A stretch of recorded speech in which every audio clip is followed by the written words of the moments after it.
The Super Bowl halftime show, one of the biggest stages an artist can perform on, and yet they're not paid in the way that helps pay the bills. Well, at least not directly.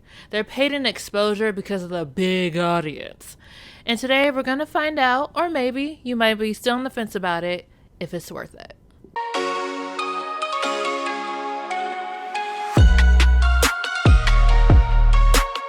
What's up, everybody? My name is Shantoria. Welcome to the video, and I pray you all are doing well. So, the Super Bowl wasn't always as big and extravagant as we know it today. The first show was in 1967, being performed by the University of Arizona Symphonic Marching Band, Grambling State University, and the Three Stooges.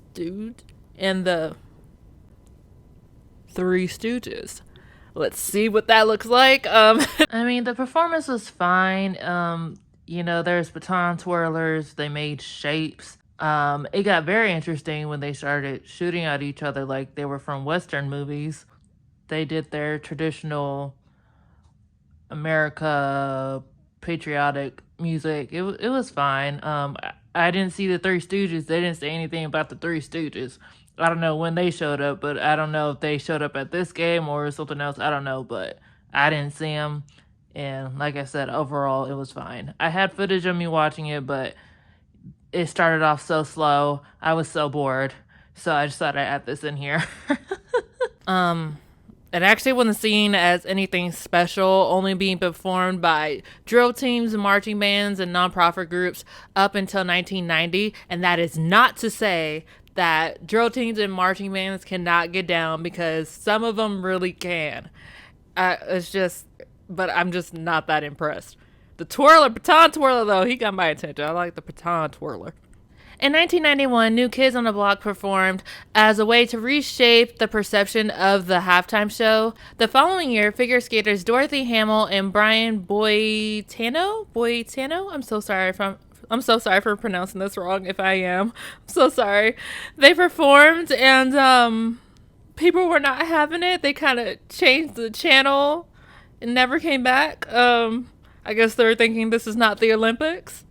But figure skating is interesting. The Super Bowl game itself was actually growing in viewership every year, so it was actually even more important for the NFL to make the halftime show just as exciting. So they hired Radio City Music Hall Productions to book one of the bigger artists that was at the moment, one of the bigger artists at the time, and they actually got the King of Pop himself to perform in 1993. It's no surprise to anyone that Michael Jackson is the reason that the halftime show is now seen as this big, extravagant event, one of the biggest stages an artist can perform on nowadays. Next to Coachella, Beyonce shut it down. And Ariana Grande did her part too. However, it did not happen so easily. Michael only agreed to do the performance if Don Meiser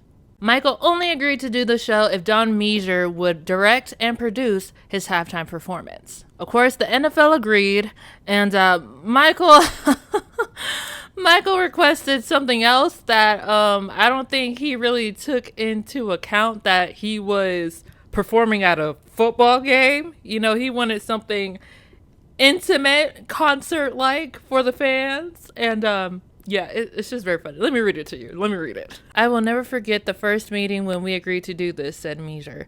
Michael comes into the room. He's very gentle and friendly. I just love to tour.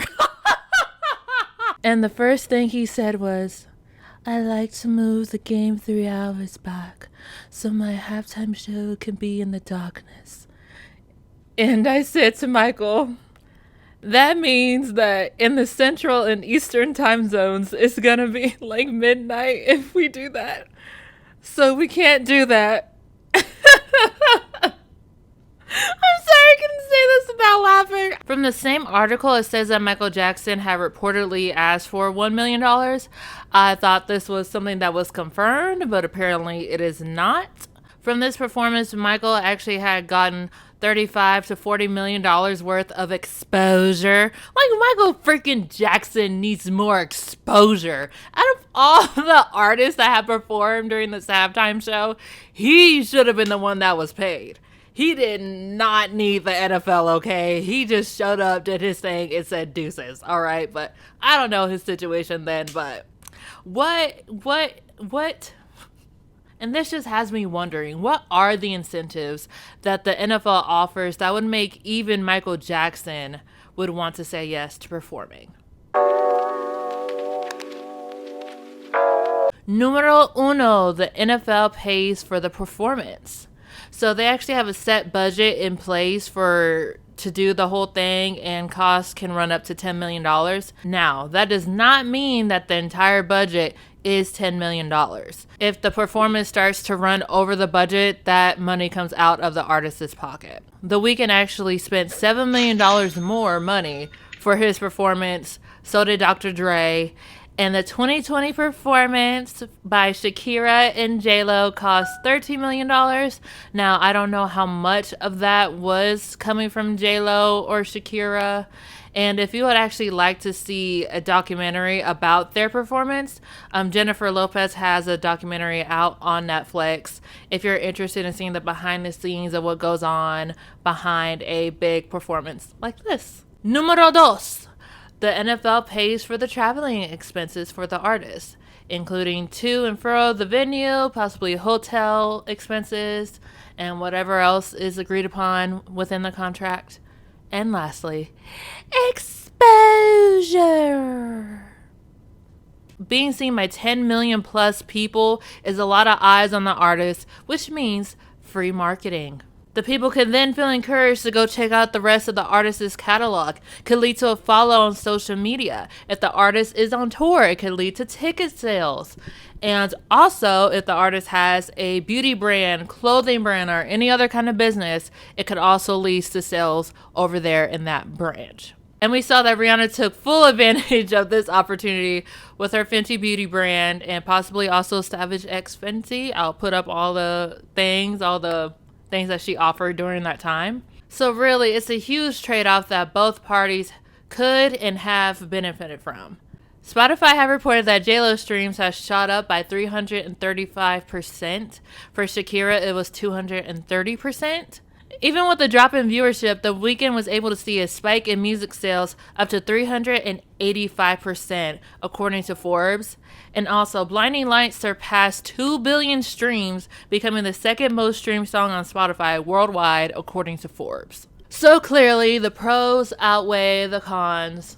Well, almost.